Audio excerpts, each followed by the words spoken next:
What are you doing? Sun's out. It's supposed to get a little windy, so we'll see if we're inside or outside. I don't really have a lot. We're on to the next game here. It's NFL Thursday, and I thought our guys worked pretty good yesterday. So with that, I'll open it up. You anticipate, I know a lot of the young guys. Andy said, "Hey, we're already playing the young guys," but getting more reps for the young guys. We'll see. I mean, listen, during the game, last week we dealt with some injuries, and we're dealing with some other ones this week, so we'll see what that takes us. But, the one thing is that our unit, the guy, listen, we want to finish strong here. We take one game at a time and play really well in this game. So we're going to put guys out there to do that. But will some young guys get in there and play? Probably, yeah. There are a lot of fans that be like, "Oh, just lose, improve your draft." Yeah. Doesn't work in that. No, I don't think we were. Our guys aren't built that way. I don't think there's a coach or a player that's built like that. I know. I always say this, like, if we had a basketball court right out here, and you took any 6 of the guys in that locker room and said, "Go play 3-on-3," they would be knocking each other over to win the game, right? Even if there was $1 on the line. That's just how they're built. So I don't think that'll change in the game. Steve, one of the guys I didn't see on the injury report was Nick. He came off the field a couple of times and kept going out there. What was going on with him during the game? I'm going to be honest with you. I don't remember exactly. I think they took him in one time to check concussion, but he was fine because he came back pretty quick. And then I don't know if it was shoulder or something, but he was right back in there. You'd have to ask him exactly what they were, but I do remember one was a little bit concussion. That's a little weird spot because he's your green dot guy. I saw Alan down there. Yeah, we were down. Alan, he goes to work pretty quick, so it was get the helmet to Drew, and then Drew became the guy that I was communicating with, even though Jack was the guy that went in for Nick. But yeah, that gets a little bit tricky. I remember us doing that when I first got here.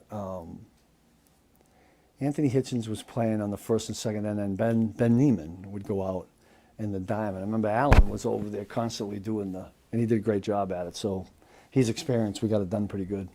Steve, what are your thoughts on Zach Pickens, the young defensive tackle? Well, we'll see. We got him up to the 53. We'll see if we get him to game day. But it's probably to what Soren's talking about. This is an opportunity, or could be an opportunity, to see somebody that we haven't seen yet.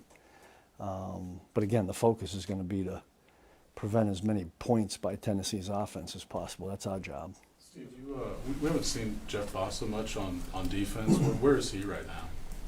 Well, he's been playing special teams, obviously, and we haven't seen any reason to pull the other guys out. Hopefully, everybody stays healthy and it doesn't become an injury thing. But I got a lot of confidence in Jeff. I was talking to him the other day.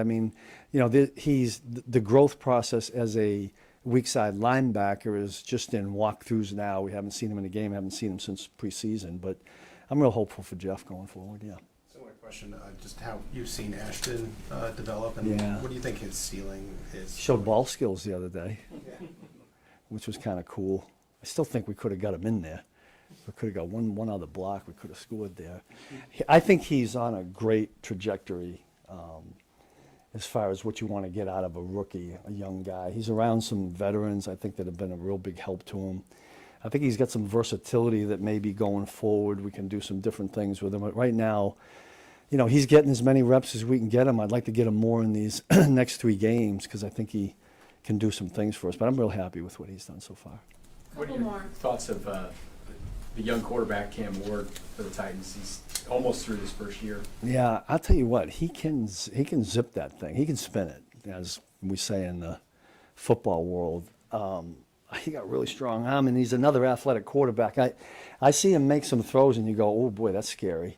And I know it's been a little up and down for him, and they've dealt with their issues, some in the O-line. Got a good young receiver. I think both those backs are really good. I'm really impressed with number 2, Spears, and the way he pass protects. He's a physical guy. But getting back to the quarterback, listen, I haven't studied every game. We watch the ones that we need to get ready for this particular game. But I think he's got a skill set that a lot of these quarterbacks in this day and age, athletic and can throw. That means we got to be on point. Last one, Zach.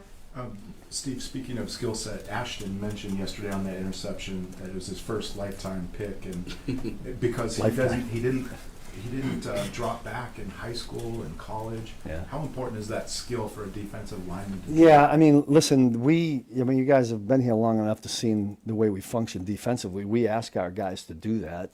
I mean, we've had Chris drop a couple. We don't do it much, but we've had him do it a couple times. And listen, when you can do that, the reason we do it, I think that the whole league does it, is it makes it a little bit tough for offenses in their protections at who's coming and who's not coming. And so we'll always have some version of that. But, Ashton's what I call a natural knee bender, and he's got some athletic skill, change of direction-wise. So when a guy can do that, going forward as a pass rusher and do it going back, that's helpful for us, that versatility. Thanks. Okay, appreciate you.